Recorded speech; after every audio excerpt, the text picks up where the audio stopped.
Duval. Thank you for joining the Duval Dive here on the Believe Podcast Network. I'm your host, Travis D. Holmes, and obviously you are in a great mood because you just got done watching the Jacksonville Jaguars defeat your rival and hate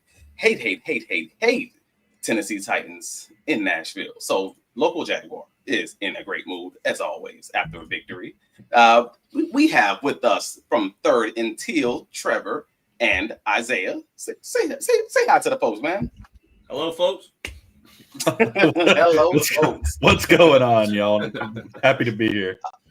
Oh, man. And it is a beautiful day in Duval County. I mean, not so beautiful in Tennessee, which makes it even more so beautiful.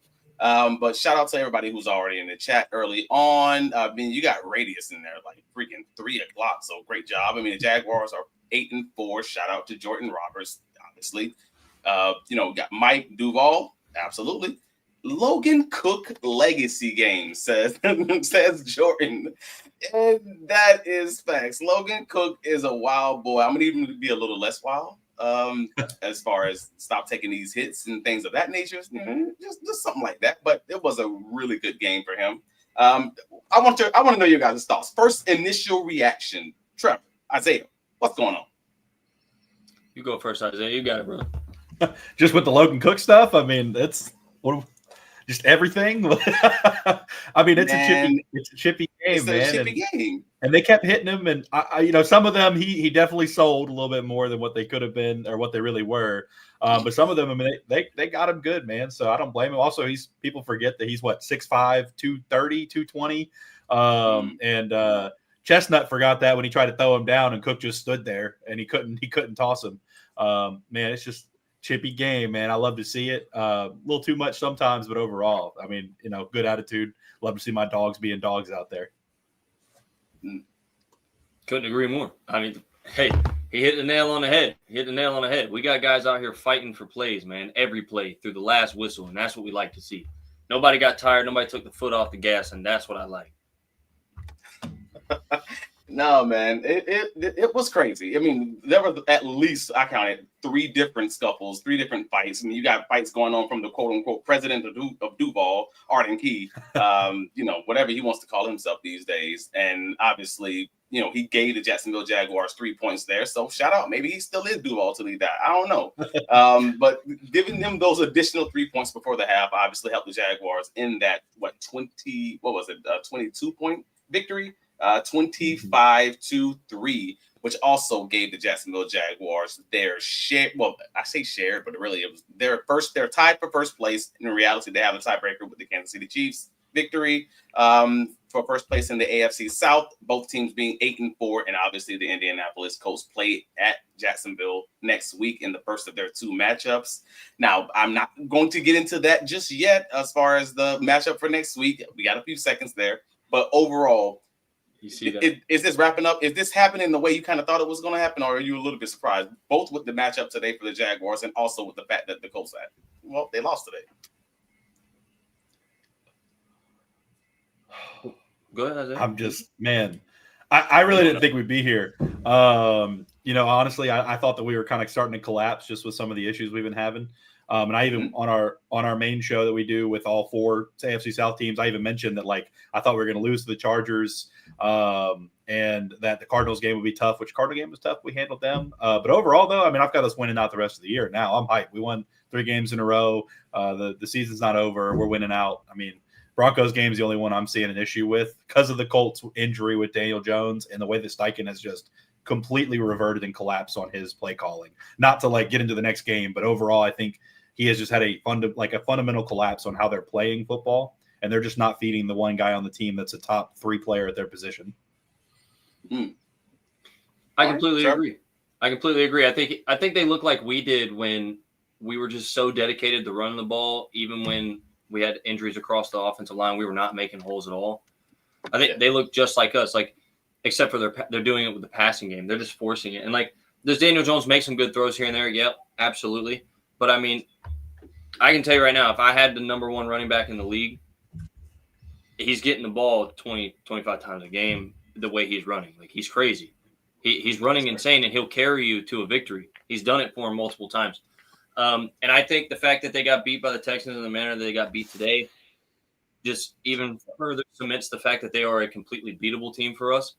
So, Trevor, that's my fault.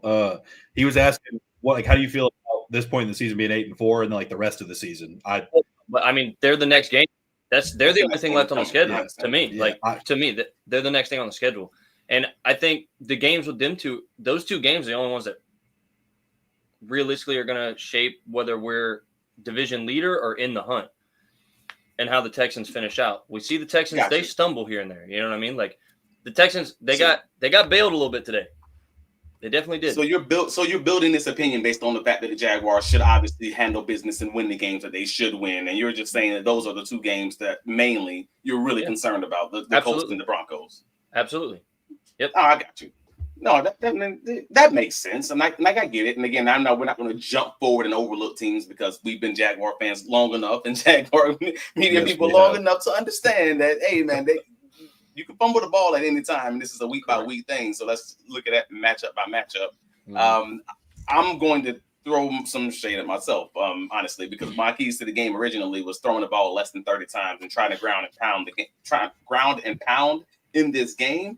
And that really didn't work out very much this game. I mean, the Jaguars at 27 rushing attempts for 70 yards, not great. They did pass the ball less than 30 times somehow in this game. Shocking. They absolutely got after, they wrecked Cam Ward. They got after Cam Ward with those 3 sacks, and they did a reasonably solid job at protecting Trevor Lawrence. Like, he did get sacked 3 times, but most of those took place later in the down the distances where you kind of you're already at third down. He's just kind of holding the ball, trying to see if you can make something work. I'm not really going to get on the offensive line in that way, not to mention the penalties kind of situation they had going on surrounding, obviously Anton Harrison coming back, but then you got Cole Van Lannon moving from right guard over to left tackle, Wyatt Milam coming in. Like, how did you guys feel about what they did up front as far as the O-line was concerned today, Trevor? I feel like they did a lot better than in recent weeks. I still feel like 3 sacks is a little higher than what you want to see, but I did if there was ever a time to take them, I liked when they gave them up, if that makes sense. Like, I don't like being pinned on the goal line, but typically our O-line has been the worst about crucial downs and distances and then crucial points in the game of giving up those sacks. So I like that they stood tall in the game, the plays of the game they needed to. No, I got you. All right. And how about Harrison going after key 2? Shout out Robert. Oh, yeah. So what are your thoughts, Isaiah? Yeah, I mean, overall, the offensive line, man, it's so tough with how many rotating parts we have, and even our starters aren't great. Did Milam get his first reps, or he hasn't had many reps at all besides last week? I can't say if it's his first reps. I know it was his first significant snaps for sure. Yeah, it wasn't his first. I think he got in a little bit last game, maybe, but I don't remember him getting a lot of snaps before that or any. But overall, I mean, I think he played all right. I mean, Hainsey in Cleveland got absolutely destroyed by Simmons on one of those plays that you don't want to see that. And then Van Lannon just got ran around a couple times.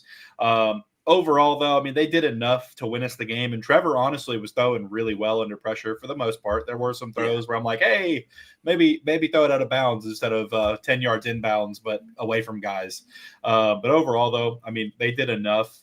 And I do think the run game, they blocked good enough in the run game, but we kept getting those stupid penalties that were pushing us back to, 1st and 15 or 3rd and 12. And so you can't really be running in those situations anyways. So kind of negated that. But yeah, overall though, O-line did all right today, but not great. No, I mean, this felt like one of those types of games where I thought the Jaguars did exactly what they had to do while also acknowledging this obviously wouldn't work against most teams. I'm not crazy in saying that. All right, cool. The Titans seemed like a down bad organization. They seemed like a down bad team. If it wasn't the Titans, I almost felt bad for them. I want to be real and say that. If it wasn't the Titans, it was one of those situations where if you've been in the Jacksonville Jaguar fan base, if you've been part of the Duval devout for anything more than, 3-5 years, you probably know the feeling when you hear the announcers up in there talking about your team and they're just like, yeah, well, all these young guys and and they're feeling good and they're going to be good in the future. We're in the third quarter, brother. We are 2 minutes into the third quarter, and this is how they're talking. At that point, I almost felt bad that I'm like, oh yes, the Titans. Like, I get how that feels right there, man. But it's some major hate overall. But the fact of the matter is the Jaguars did all this without Travon Walker. They did it without Patrick McCarry and Chuma Edoga. They did it with Eric Armstead surprisingly ruled out. I thought it was interesting though that they didn't play Mason Smith a crazy amount after that first series and a half. I didn't know if you guys noticed that, and that was kind of something I'm just like, they got ran on a lot early on. I wanted to know, is that something that you think is going to be moving forward, or is that just kind of one of those, hey man, he was struggling a little bit, and we'll see kind of where that lies, because he seemed to be kind of dominant early on, but then he kind of just fell off for a few weeks, and I don't really know where he lies. Yeah, Trevor, I know you made a comment about it at the beginning of the game, so you could. I didn't see that play. I was at church, so you can make a. He got moved. No, he was getting moved a little bit. Oh yeah, and then there was one crucial run where they split the seam, come right up the middle. It is his assignment and his assignment alone, and he just gets turned. And the thing is he's still they're still squared, he's not gotten wrapped around yet, and he's just. I don't know if he's just lacking awareness today. I don't know if he was just I don't know where he was on that play, but he just did not move to the ball at all. He didn't move to the ball until it already came past him. So honestly, I think that first drive, I love that they took him out. I don't want to see that going forward forever. The guy definitely has a lot of promise. He is a monster. Yeah. I think today is just I think we've been talking about for weeks that Liam and the new coaching staff are still learning substitutions and timely substitutions. I think that is a timely substitution that absolutely needed to happen, because they were about to gas us for 150 in the first half if we did not make a change. That's fair. No, that's fair. It was looking questionable at the start of this thing, and then they figured it out moderately quickly. They started putting other guys in. They started putting at one point, I believe, I forget his name. I'm drawing a blank on it right now. The practice squad guy who just got elevated. Austin Johnston, I think. No, not Austin Johnson. It was the other guy. And it's fine if I don't remember it on the top of my head. Yeah. It is what it is. But the gist of it is, when I saw him in the game, I'm like, oh, okay. And Mason's on the side. I'm like, oh, okay, this is what this is. Makes total sense to me. But nevertheless, the Jaguars, the defense, they found a way to start getting these guys off the field. And from that point forward, it was over. It didn't feel close from the middle of, from the time basically they scored that first touchdown. I don't know if any of you had that thought or that feeling in your spirit that did you ever feel like this game was in jeopardy? As soon as that fumble happened on the kick return, because LaQuint Allen Jr. knocked it out, the game was over. I knew that was it. That's what went head first. Let me tell you, man, that guy, unsung hero of our team, honestly. He popped Jeffrey Simmons later in the game for that Trevor touchdown. LaQuint Allen Jr., he is a psychopath, and that's exactly what we need back there. And I love watching him play, man. He plays hard. He was the first one that Trevor also that Trevor went and grabbed after the fight started. Also, I don't know if you noticed that one, but you saw his mic'd up moment with Max Crosby, didn't you? His mic'd up moment. Oh, all the trash talk. He was I'll smoke you. Whoa, all right. He's also the first guy who was involved in all the off-season fights. I don't know if you remember that from training camp and practice and everything else. Whenever there was a fight involved, it was always him. And I'm like, oh, that dude, he's a dog. He's about that action. That's the kind of guy you need. And that's no offense to Cam Robinson. He used to always be the mouthpiece, but he never seemed to be the guy. If that makes sense. You can be the one to talk about it, but there's another guy who. You have one guy who talks about it, and then you normally have another guy. Anybody who's ever been in big groups of people, generally you have one guy who talks a lot, and then you have the other guy who that dude ain't talking, but he about that action. That's LaQuint Allen. That's kind of what I feel. He's always been that guy to give you the right vibes, to give you that kind of that grit that the team kind of needs. That glue, one of those glue guys. So I'm here for it. I just thought it was real funny though, man. But Jaguars offense, you already said it. Trevor Lawrence. I thought he had a really, really dang good day, man. Yeah. I thought he was dang sharp, and I know the stats. If you're a box score watcher, you're not going to love this game. He was 16 of 27, 229, 2 touchdowns, 0 interceptions. That's a very game manager-ish. I guess we'll call it kind of game. I wanted to know you guys what was your opinion of his overall game? Not looking at the stats, not looking at the box score, just how it went. How do you feel about it? Yeah, I mean, I feel like he protected the ball pretty well in this game overall. I don't think he was forcing as many throws as he normally does. Now there were still one or two where I was like, maybe don't try and fit that one in there. But I really think that we've seen his touch evolve over the year. If I'm being honest, I don't think he's rocketing as many balls every single play. And so that's kind of something that got him last week. I feel like some of those throws, he kind of threw them a little bit softer. And so that's kind of been leading to some of these interceptions he's not just taking the top off of it. But overall, though, I think he played well, man. I mean, and also, too, if we don't see that Trammell drop late in the game, he's got even more yards and potentially another touchdown. But overall, can I get on this? Why does he keep throwing the ball to Austin Trammell? Only bad things happen when he throws the ball to Austin Trammell. And that's no shade. That's no shade to Austin Trammell. Yep. I swear it's not. I think he has like 9. If it ain't 9, it might be 8 to 9 targets to Austin Trammell this year, and he has 1 catch, 2 interceptions, and like multiple throws in double coverage. I don't understand it. Like, do you? Am I crazy? No, earlier in the year when BTJ, De'Ami Brown, and Travis Hunter all went out in that game, I can't remember. I think was it the Raiders or it was one of those games because Austin Trammell had just been elevated. He threw it to him deep, and I literally typed the group chat all caps like, "Why the f are we throwing Austin Trammell?" And I'm like, "Oh wait, there's literally no one else out there." Like, and Trammell's kind of one of those guys. He's also been with the team for 3 or 4 years now. I mean, I'm sure even though he's not a starter necessarily, him and Trevor still have good enough rapport that if he sees him open, he's going to put the ball there. That's fair. Came to his birthday party. But yeah, no, I mean, yeah, that gets me every time too, man. But I mean, hey, if he was the read and he was open, I mean, it's on him to catch the ball at that point. Unfortunately, he just doesn't. Well, that's my thing. I think if Trevor doesn't throw him the ball, right? Yeah. We ignore the Trammell because Trammell is bad luck usually. Trevor doesn't throw that pass, he checks it down or something like that. He's getting flamed for the next 4 days on Instagram by all the Monday morning quarterbacks. Trammell's wide open on this 40-yard post. He's right there. He's right there. He's right there. You're not wrong. So, I mean, also, I think what you saw from Trevor today, yeah, obviously Trevor had a good game. I think what we saw from Trevor today is just trust in the guys that were on the field. Mm-hmm. Because normally what you see is Trevor has to step up and try to make plays. Like you hit like Trammell.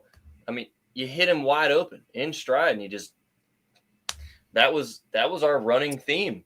It was, and we've gotten better about it in the past weeks, thank God, and things are moving in a better direction there. But now he looked comfortable in the pocket today. He just trusted everyone out there, and he didn't. I don't think he felt the need to do it all. And it's fair. Yeah. I mean, he didn't feel like the game had to be on his shoulders, even though it kind of felt like it was. Mm-hmm. Does that make sense? Like, it felt like offensively, the game had to be on Trevor's shoulders. And I think he did a reasonably solid job in shouldering that.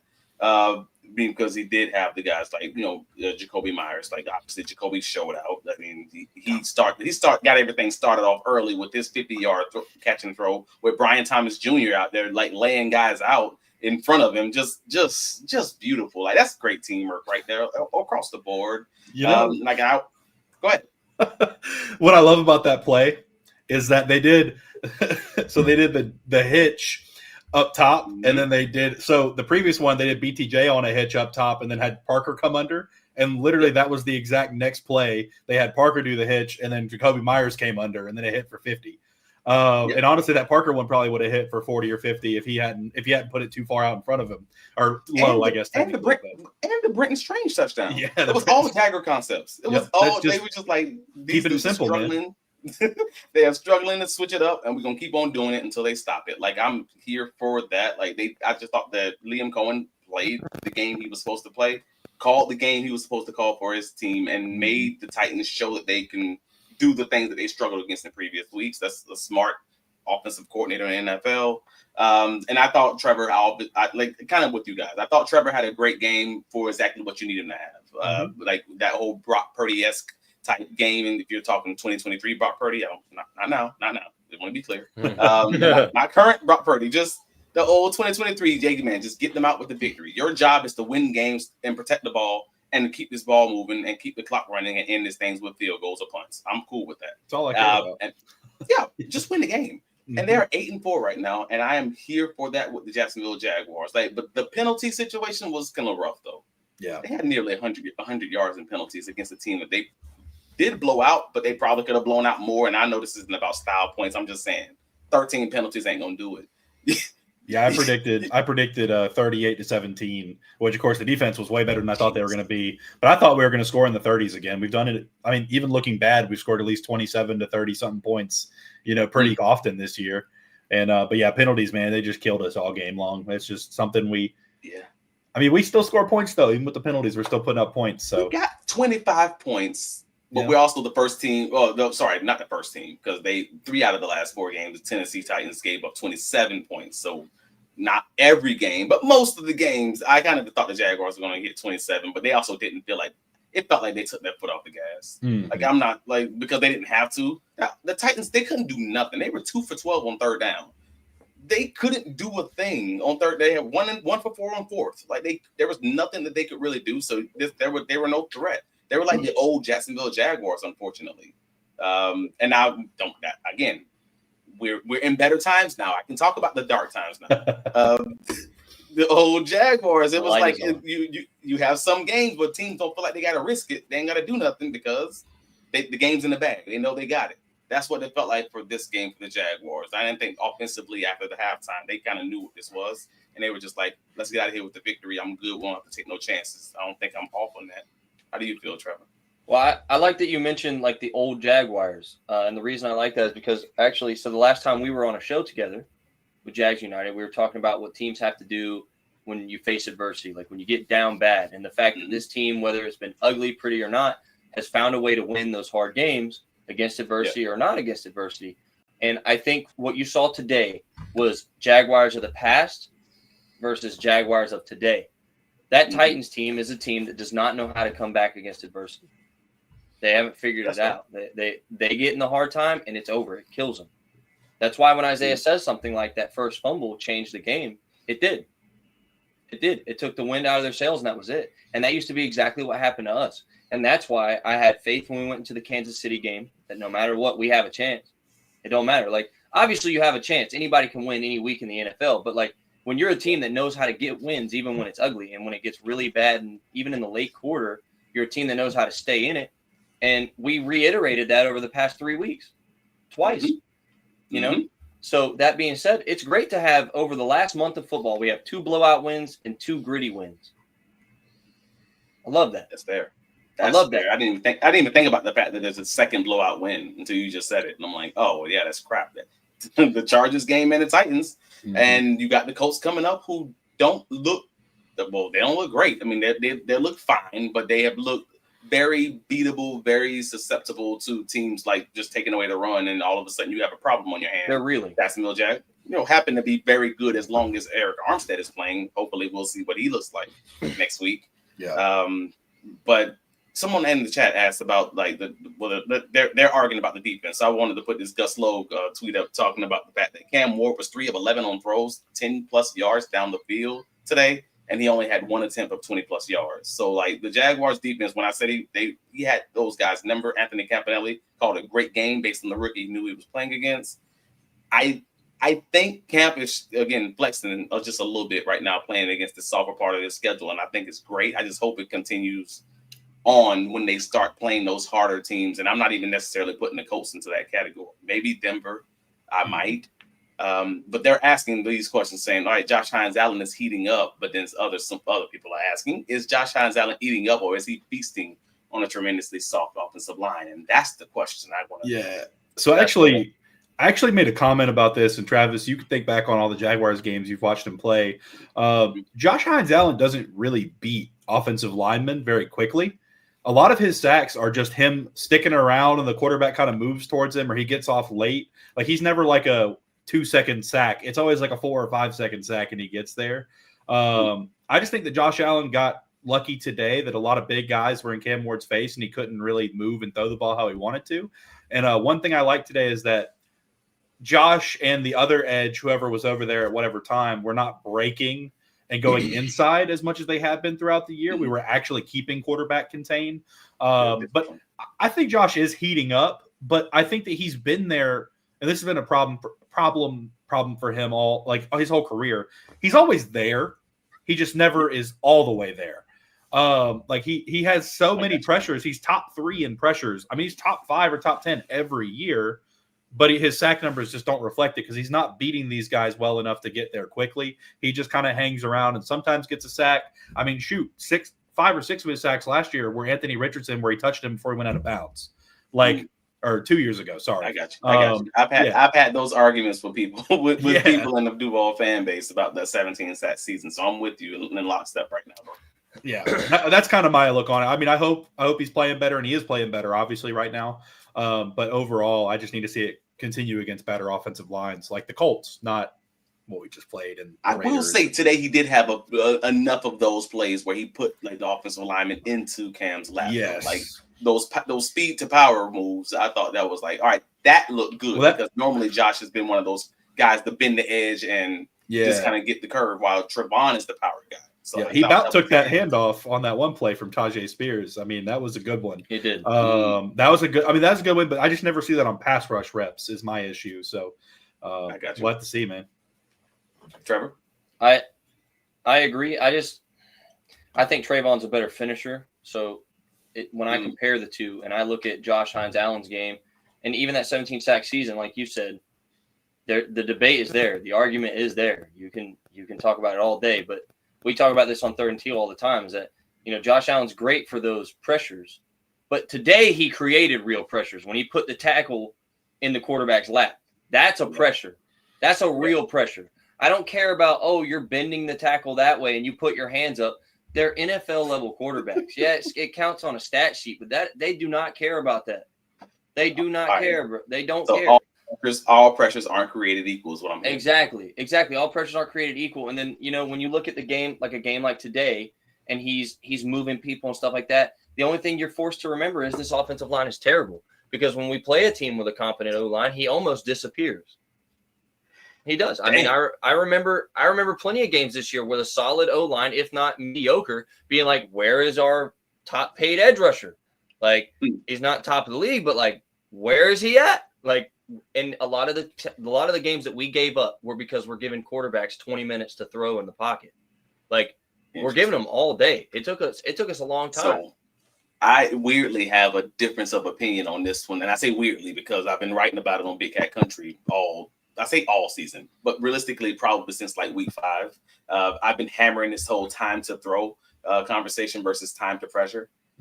Where the Jaguars have us because their differences in how often they can get home with pressures and sacks are almost exclusively like specific to whether or not you're playing a veteran quarterback who throws in less than 2.5 seconds and whether or not we're blitzing versus not blitzing. It's significantly different. Like we get home, we get the ball out of their hands a lot quicker when we're blitzing, but that's obvious because we want that to happen. That's why he's calling Anthony Campanelli's calling the defense in the way he is. But when we're rushing 4, we've historically struggled this season. Just getting home in less than 2.6, 2.7 seconds. Most veteran NFL quarterbacks are going to have the ball gone in 2.6 seconds. That's just kind of how it is across the NFL. They happen to be playing one of those quarterbacks this week. Justin Herbert was also another one of those quarterbacks, and Brissett's another one of those quarterbacks who just hold the ball. They love holding the ball more than 3 seconds. They love holding the ball like 2.9 seconds. That's just what they do. So that means the Jaguars are then going to have more opportunities to kind of sack these guys. I'm more interested in seeing what it's going to look like when they're playing a guy who's a legit veteran. Doesn't have to be Matt Stafford. I'm just saying like a guy who, I don't know, any of these backup guys, like legitimately any of these backup quarterbacks who are just about that, like Davis Mills. I'm going to get the ball out and follow the playbook verbatim, 2.5 seconds. The ball's coming out. I don't care what's happening. And that's what lets you know how good your defensive line is, in my opinion. Isaiah dropped something. I got you. No, my fork just fell. I had it over here to the side, and it just. Let me ask something real quick, Travis, if you don't mind. So I have this theory, and I mentioned it before on our show. Is Josh Hines-Allen an edge too? An edge? I think he's I think he's a premier edge too. I don't think he's an edge one. I really don't think that he's a number one edge. I mean, his pressure numbers, sure, they reflect it, but like. I really don't feel like he's some premier edge definitely not like we paid him to be, but like some people revere him as. I just feel like he is a top end edge 2, low end edge 1 that like. But then of course we have Trayvon. We have 2 edge 2s. We got Trayvon. You have a lot of arguments to be made here, bro. Because that's this is the issue. you have multiple guys who you can make that literal exact same argument for in this Jacksonville Jaguars roster, where you're questioning, what are they? Are they a real wide receiver one, or are they a guy who would just had to be in that spot because that's what you had on your roster and you still need a real one to come? Like, that was the whole conversation surrounding Brian Thomas Jr. initially when you had the Travis Hunter versus BTJ conversation. And now you're having the same conversation surrounding Trevon Walker versus Josh Hines-Allen versus future defensive end talent coming from the draft, whatever that's going to look like. It's the same combo. Can I get in on this one a little bit? So go ahead, man. Even with the receivers, right, I still think it's a little different, and this is why. So, like, between Travis Hunter and BTJ, it could be either game. Yeah. It could be either game, right? This game, like with the D-ends and the way that edge rushers are in the league now, Max Crosby shows up every game. Myles Garrett shows up every game. He takes over a game every time he steps on the field. That is an edge one. That is a top of the line. That is an edge one. That is an elite edge. Right. But okay, so then you come down Aiden Hutchinson. Aiden Hutchinson's probably an edge one. He's not elite. I don't think he's elite yet. He had a stretch where he was, but he's cooled off since his injury. He's still good. Yeah. Okay, so he's an edge one. He shows up when you go into a game and you know you got a rookie tackle or you got a backup tackle. He's going to have a good game, and you know it. It's not a question. When Josh goes against a backup tackle, he's still getting isolated and put one-on-ones, and he's still losing. Now, he's not always losing, but he's losing one-on-ones to backup tackles. So those are the type of things you don't see edge ones do. If you are a bona fide, you are my edge one, you're going to take this game over, and I'm going to trust you to come off the edge and wreak havoc when a quarterback thinks he can hold on to the ball too long. You've got to get off the edge. You've got to stop losing these one-on-ones, especially with the guys you're supposed to beat. And it's kind of like how, as a team, we were supposed to beat the Titans today, right?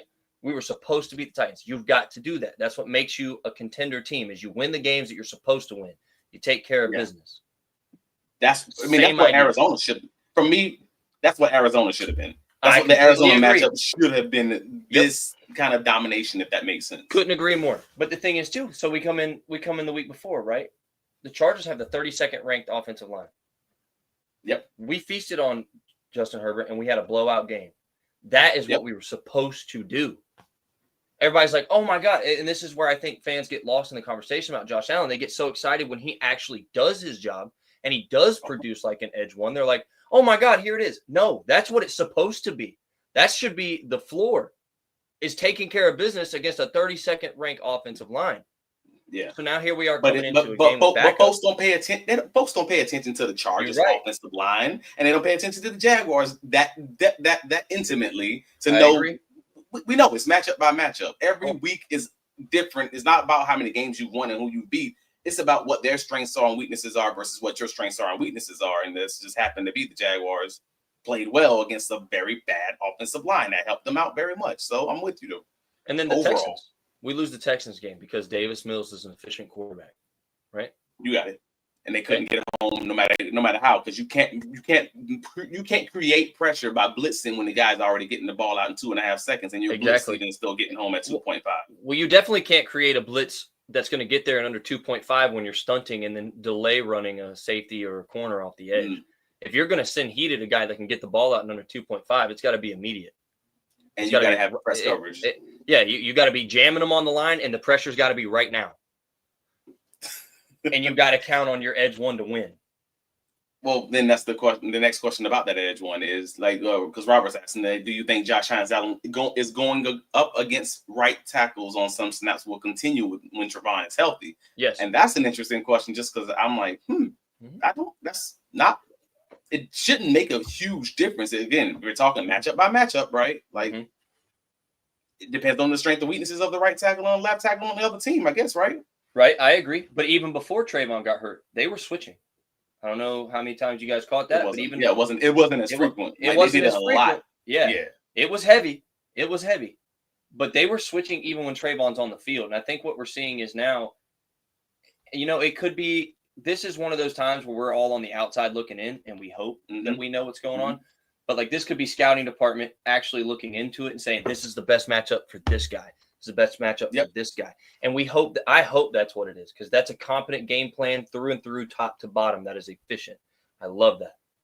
Yeah, but I don't think Jacksonville Jaguar fans or media, in my history at least with the team, has ever said something like, I think this team did a very good job self-scouting.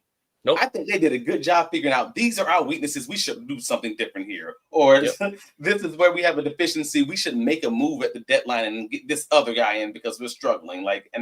It's hard to give them credit for like the Jacoby Myers move when they were like top of the league in drops. While also you still have to give them have to give them credit because it really did work out very well. And that's kind of where I'm stuck. I don't want to go too far to the right, if that makes sense. Well, I think when you look into coming into this year and the deficiencies we knew we had deficiencies in the secondary. That's it. Sorry, I like that. I didn't mean to interrupt you. It's just Storm the Desert says, I think this is the first game this year that Trevor didn't have any balls where the ball could have been intercepted. And I didn't even think about that until he said it. Yeah, that's fair. I don't think I saw one interception like worthy throw. And again, maybe that's because Trevor felt like he didn't have to. That's the one. See, this is my thing with Trevor Lawrence and evaluating him as a quarterback when it comes to this team. Okay. I am of the belief, and Robert down there will be able to tell you, he hears me say it all the time, 100%. You cannot efficiently and effectively evaluate a quarterback without an offensive line playing at some kind of competent level. You can't do it. You cannot do it. We have not seen competent offensive line play the entire year. We've seen competent tight end play with a chip block that might give him an extra second. We have not seen competent offensive line play the entire time. So then you look at today. He's got some time on some plays, no time on others. Those plays where he's chucking it and it's a couple yards over, like it's 10 yards too far, it's off to the left or right, go back and watch them. There's probably a free blitzer coming up the middle because that's exactly what happened multiple times. But the dart right down the middle, where he hits Britton Strange right in the end zone. He had all day. He had time. They gave him time, and he actually had room to step into a throw. That's another thing. Trevor gets a lot of throws off to avoid a sack, but he doesn't get to step through a lot of throws. You got to have the room. That was one of the best protected throws I've seen from Trevor Lawrence all day, but I want to also bring folks' attention to the fact, and I wish I would have had the play downloaded, to his footwork in that pocket with all that time. Normally, prototypical Trevor, if you guys already know what I'm about to say, he'd have that time in the pocket. He'd look for ways to run around. He'd look for ways to get out of the pocket just to get on the move because he has the happy feet. He just keeps moving in the pocket. When you look at the Britton Strange touchdown, his feet are calm. He's just standing tall. He's just sitting back there like a baby koala or a zebra, whatever they said on the broadcast. And baby kangaroo. The ball. Yeah, baby kangaroo. And he throws the ball. And again, his feet are planted. It's solid, and it's a good throw, wide open touchdown. That's something that shows me improvement from earlier in the season. So folks are always, on him saying he's not showing that improvement that you wanted to see by that bye week or whatever time frame. That is improvement. You can literally sell multiple examples early in the season where he has time in the pocket and he bails on the pocket, a clean pocket, or he tries to run from the pocket, a clean pocket. That wasn't what happened this time. He had strong feet, a statue in the pocket, and finds Britton Strange and hits him. That's growth. Sorry, fellas. I had a random nosebleed there. I didn't want to be bleeding all over the camera, so I had to run off and get that. It's that time of year. But what you said, Travis, I will say, I think another thing that you see is obviously the progression. That's great. You want to see progression from him.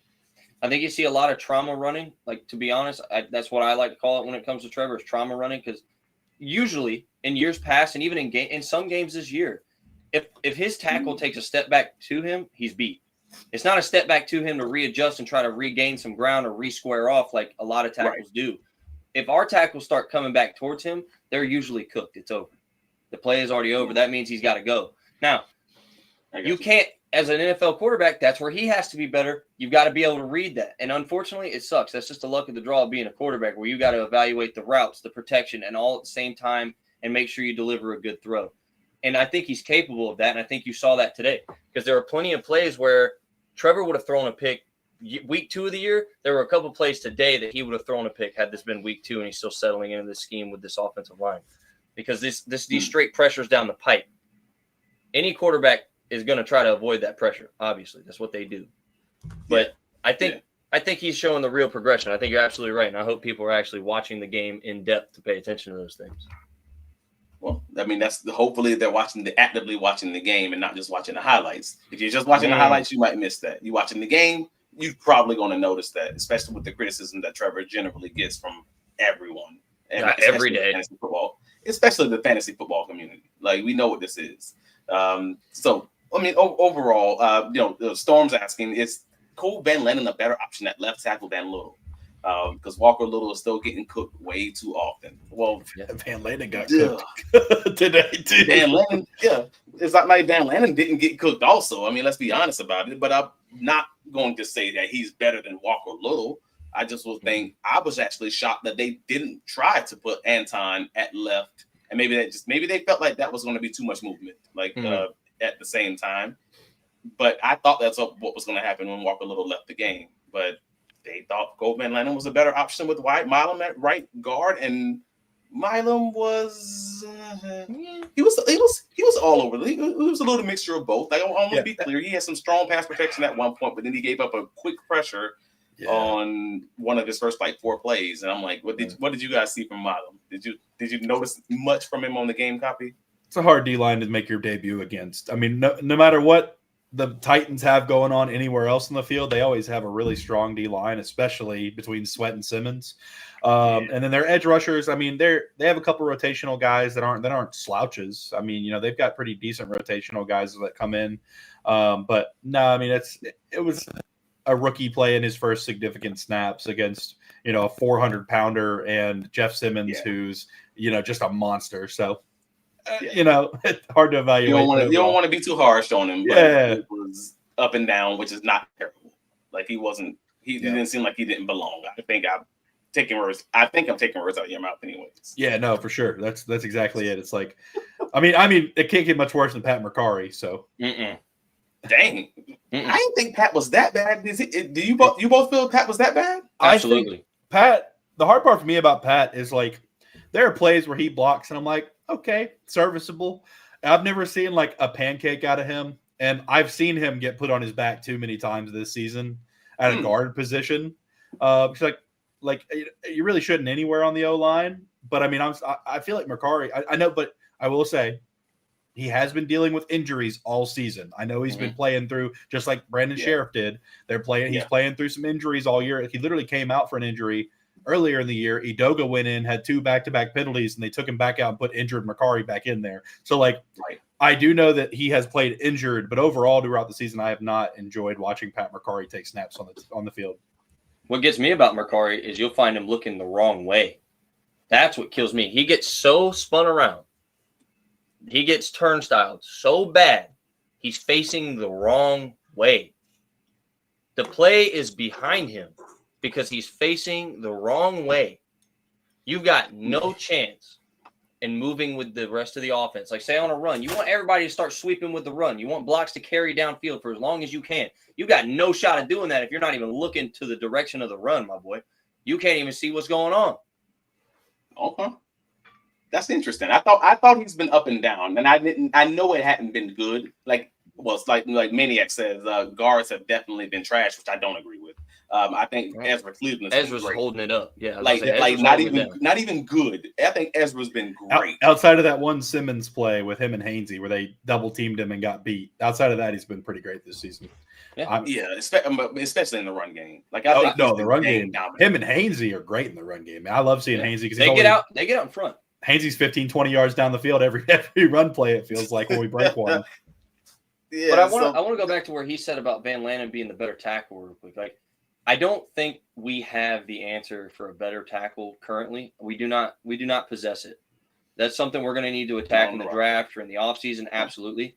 But one thing that's got to be credited to the front office staff is you're coming in, you got a guy that just got paid at left tackle. Okay.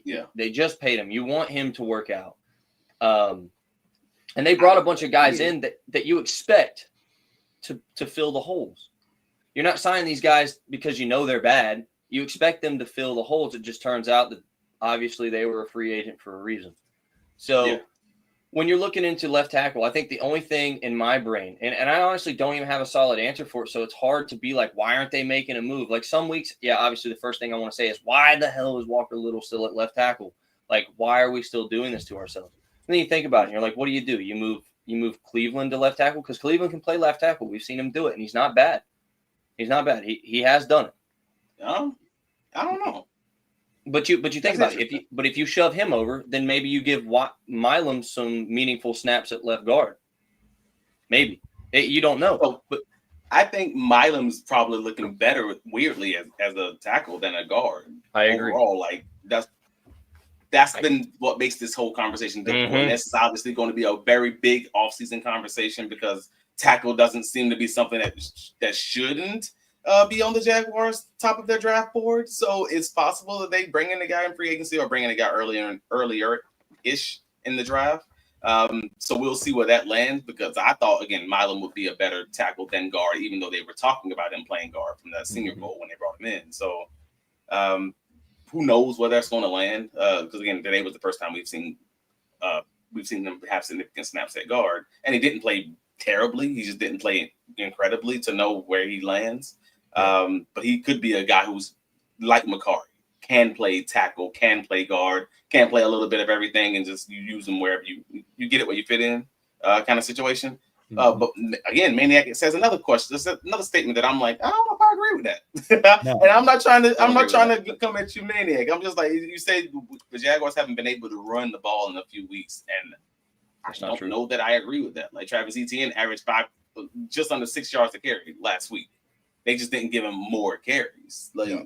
15 carries for 86 yards. That's not a we can't run the ball week. That's just we're not running the ball enough. Well, shoot. We ran so well against the Chargers that people thought the Bashaw Tutin's breakout game was last game. And so what's going on? Well, technically speaking, I forgot about the argument we did have on that Duval dive against Arizona because the 45-yard run from Etienne inflated his numbers. It's like if you take away the 45-yard run, then you could say he averaged like 3 yards a carry. Well, yeah, I know take it away though. Early in the season, though, like that, what was that? The first game when he had the 70-something yard run. He only finished that game with like 90-something yards or 100. It might be a little over 100, and it was like he had all those other carries that were like two and a half. Wait, you're talking about the Carolina game, right? Carolina game, yeah.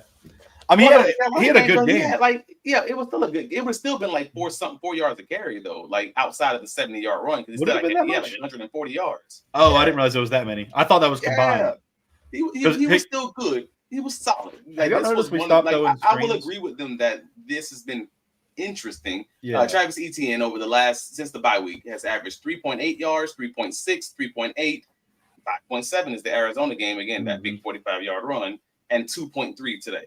So I can see that actually, as much as I say I disagree with Maniac, saying it out loud, I'm like, all right, I can see where you're coming from, at least on some level, where the explosives, aren't necessarily there consistently. And if you don't have the explosives, then you do have a run game that's got some questions at least. I don't mind saying that. I don't mind agreeing with you there.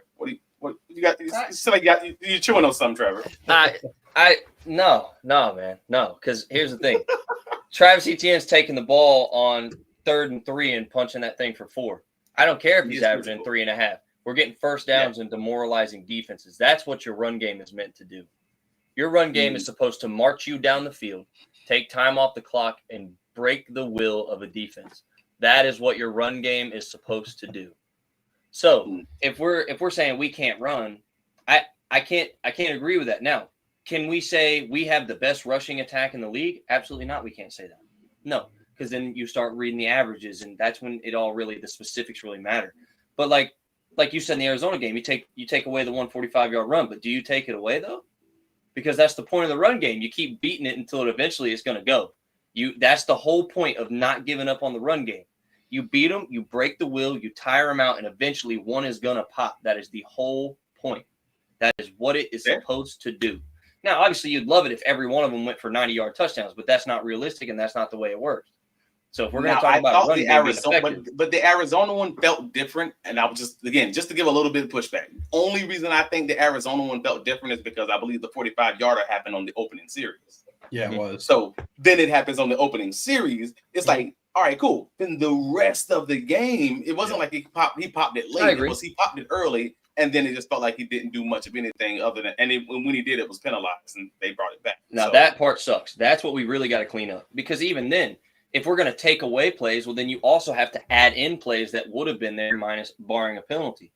So if we're going to play the hypothetical, you got to play the hypothetical game on both sides. You can't just play it when it benefits the argument. So I think they've been more than effective in what we need them to do, because without them, we definitely don't win either of those overtime games without them. I said something the other day. I said something on on Friday. On Friday is Duval Dive with Ben Troop, Tennessee Titans Ben Troop. I want to talk to him again. I really want to know his takes on what this game was. I know it was excruciating for him watching this terrible Tennessee Titans performance. But I said it on Friday. I was like, dude, this feels like the Kansas City Chiefs in 2024.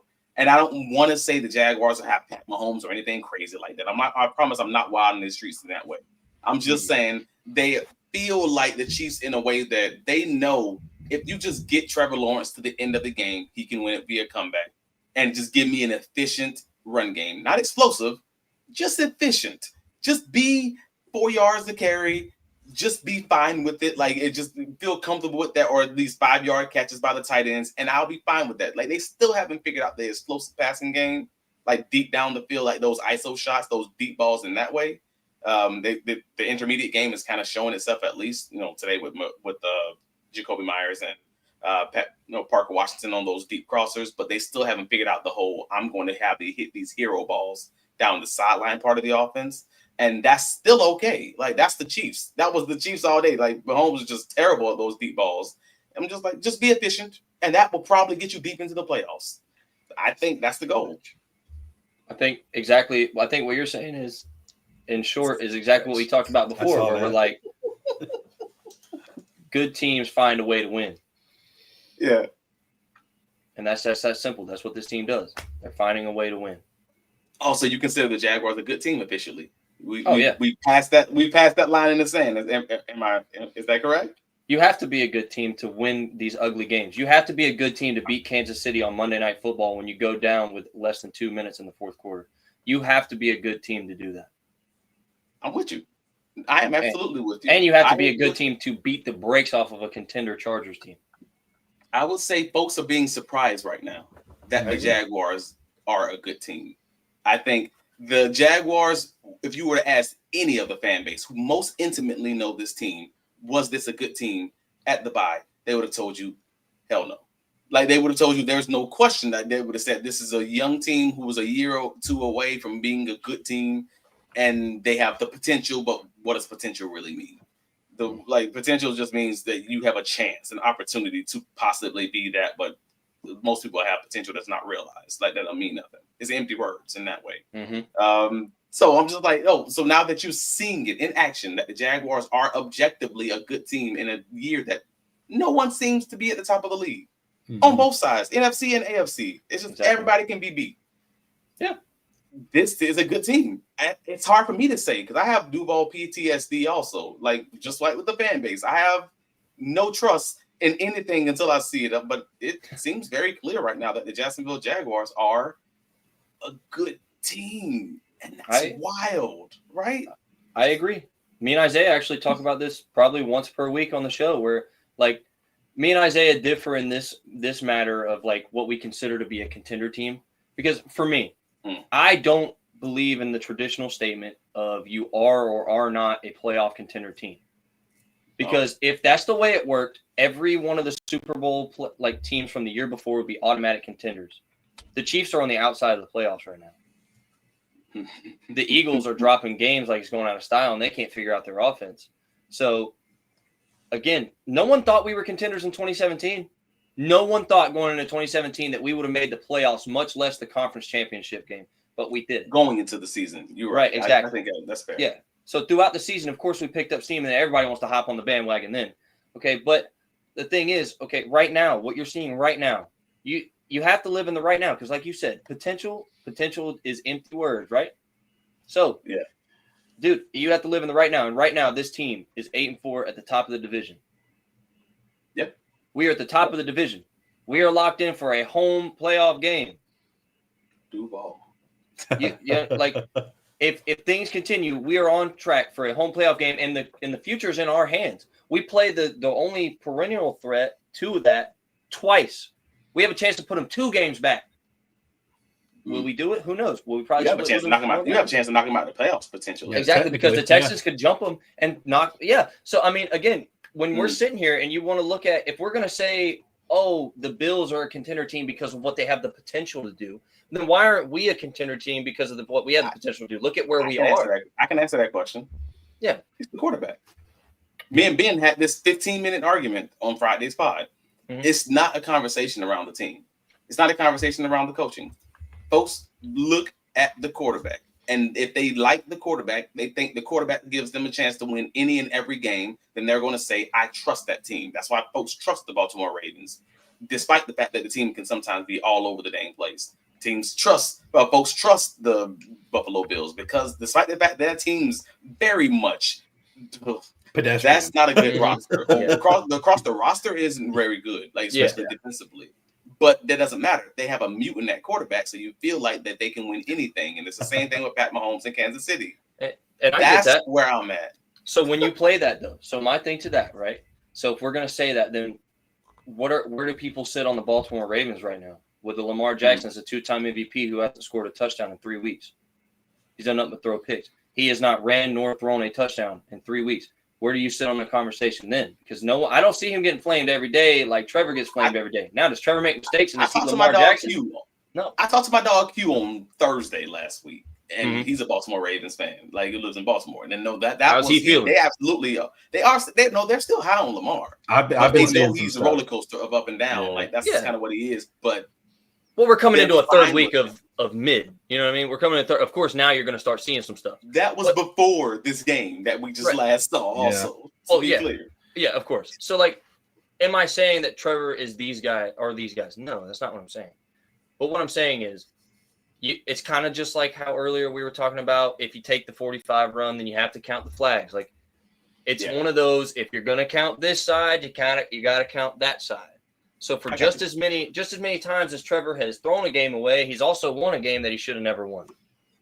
I mean, he's done that twice now, 4 turnovers in 2 different games and still won both of them. Who does that? Who does that? But also, I not to bring up the Trevor conversation because we're wrapping up, but Jesus, the 4 turnover games in both of those games, if you don't have the 4 turnovers, you probably beat both of those teams. Oh, for sure. Clear on that? Oh, absolutely. So then you were the better team, and the only reason you weren't in these games and needed to come back is because you turned the ball over. So I don't want to give you credit for the comeback. No, I agree. You were the superhero that caused the baby to drop from the building and had to save him. Like, I agree, but it's say, for instance, on Monday Night Football, Josh Allen throws 3 turnovers the first half and then comes back to a triumphant 28-14 comeback or something like that. Everybody's praising him. He's MVP because he came back and he led a game-winning drive. My only point is like, you're absolutely right. They like him. Exactly. And that's my thing. So if we're going to evaluate this team, we have to evaluate the team on football, not just because they like Josh Allen more than they like Trevor Lawrence. I'm looking at real football.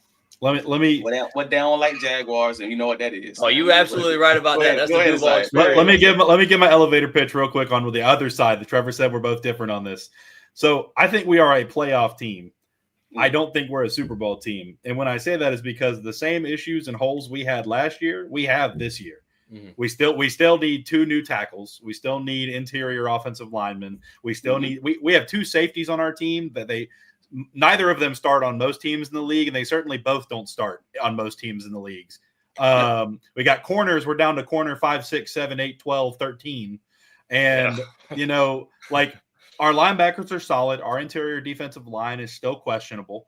But overall, like, when we have injuries, we got drops. Like, most of our issues we had last year are still issues this year. We just have coaches who actually, 1, care, and 2, know how to put us in better situations to win and are good. Yeah. I mean, I agree. But overall, though, I mean, they're still learning. They're still having their hiccups. We're still having some issues, but they're getting better. And Liam Cohen is probably the best coaching hire we've had, at least in the last 20 years, if not our entire franchise. Now, that's just me looking at forward based on what I've seen so far. And he's got the most wins at this point in his career than any coach who's been here has. But of course, it's still early. But it's another year or 2 of building this team with Gladstone and Baselli in the front office before I say, yes, this is a Super Bowl team. We're going to be in the conversation. We're going to beat teams convincingly. Until then, we've still got holes, and we still have to play teams that have beat us in the past because of those holes. That's my big thing about it.